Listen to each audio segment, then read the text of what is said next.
Leaving the Bolo Star sector, Saya and Tangdun travel to a quiet bar on another planet. They take a seat at the counter as a muscular beast man bartender prepares their order. The bartender brings them 2 large mugs of beer, apologizing for making them wait. Saya immediately downs a massive gulp of his drink. The sudden action startles Tangdun, who nearly coughs while holding his own beer. Saya turns to his companion with a serious expression, warning him not to be fooled by President Hobart's public welcome, calling the man a hypocrite. Tangdun smiles calmly, assuring Saya he never listens to politicians. Hearing this, a relieved Saya laughs and playfully slaps Tangdun's shoulder. Saya sighs in relief, admitting his biggest fear was that Tangdun might have been swayed by Hobart's act. As they relax, Tangdun takes a swig of his beer. After Lu Sheng left, Saya followed his advice and permanently quit the dangerous dimensional battlefield. He's not sure why Tangdun returned with him but feels fortunate to have the warrior by his side. Saya silently calculates his precarious situation. He knows having a level 12 expert like Tangdun as a bodyguard will make his enemies hesitate,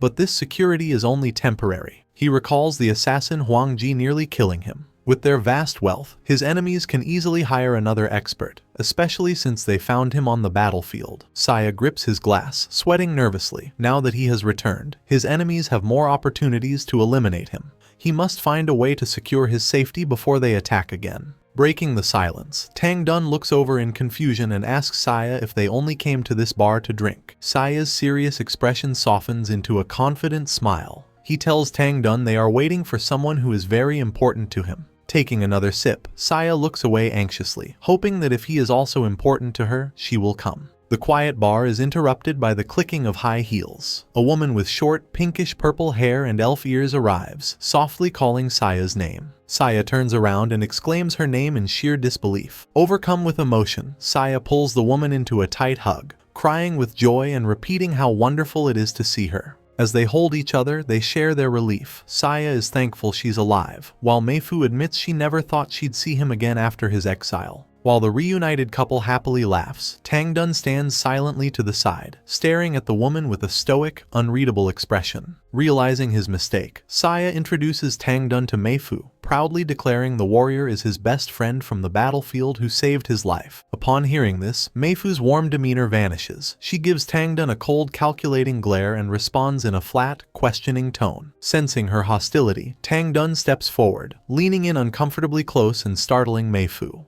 The massive warrior rubs his chin, quietly noting her reaction to the news. With narrowed eyes, Tangdun bluntly accuses Meifu of being unhappy that he kept Saya alive on the battlefield. Saya cries out, bewildered by the sudden confrontation, while a panicked Meifu stares up at the intimidating warrior. Sweating and unsettled, Meifu stammers a weak denial, struggling to hide her feelings under Tangdun's intense gaze. Saya quickly steps between them and shoves Tangdun, telling his friend not to make such wild accusations. Pulling Meifu into a protective embrace, Saya declares that she is his girlfriend and the only person in the entire star sector he can truly trust. The tension breaks as Tangdun rubs the back of his head with an awkward smile, claiming his accusation was just a poorly timed joke. Relieved, Saya asks Meifu to forgive his friend's rough humor. Smiling warmly, Meifu reassures him that she isn't bothered. Saya's expression hardens as he asks if Wells knows of his return. Meifu points out that since his arrival with President Hobart was publicized, his enemies almost certainly know. Meifu instructs Saya to remain hidden at the bar. She intends to infiltrate the Laris's family to gather intelligence, promising to return if she uncovers any threats. Alarmed, Saya protests that sneaking into his family's territory alone is far too dangerous for her. Meifu places a finger over Saya's lips to silence him.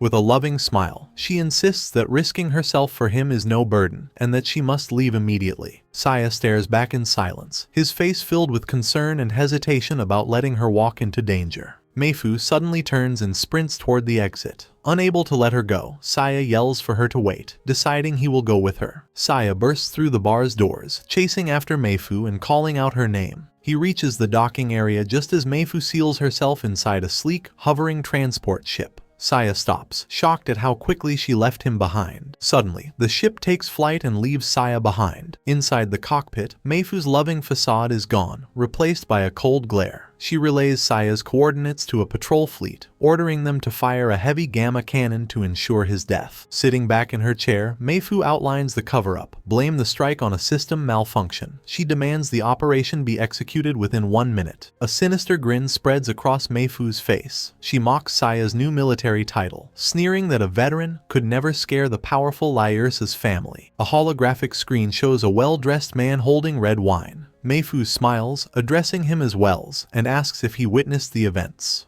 Meifu's expression hardens as she admits the level 12 warrior nearly saw through her act. Fortunately, she adds, Saya remained naive and didn't suspect her betrayal. Wells asks Meifu what her next steps will be. Watching her projection from a luxurious chair, Wells asks if this assassination is the final test before she can officially marry him. Leaning back with a confident laugh, Wells tells her she can certainly view it that way. Wells' expression darkens. He casually adds that it doesn't bother him that she was previously his brother's woman, revealing his connection to Saya. Hearing this, Meifu reacts with disgust, frantically screaming at Wells to stop bringing up the past. Clenching her fist, Meifu complains that the thought of being with an idiot like Saya makes her want to change bodies again. Amused by her reaction, Wells smirks and sips his wine, lightly apologizing before asking her to continue her report. Meifu clenches her fist, declaring she will manually activate the patrol ship's gamma cannon to ensure the assassination is successful. Swirling his wine, Wells looks skeptical, noting that a level 12 expert like Tangdun wouldn't be killed by that weapon. Meifu coldly corrects him, explaining that the bodyguard's survival is irrelevant. Since Saya is only level 11, the blast will be enough to vaporize him.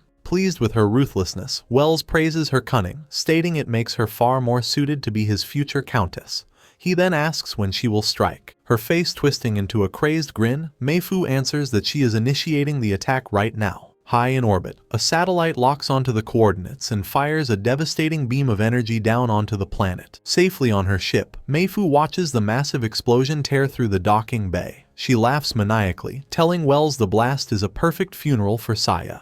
However, in the ruins, the dust clears to reveal Saya is still alive, frozen by the betrayal. His disbelief instantly turns to pure rage. With eyes glowing purple, a furious Saya curses the woman who just tried to murder him.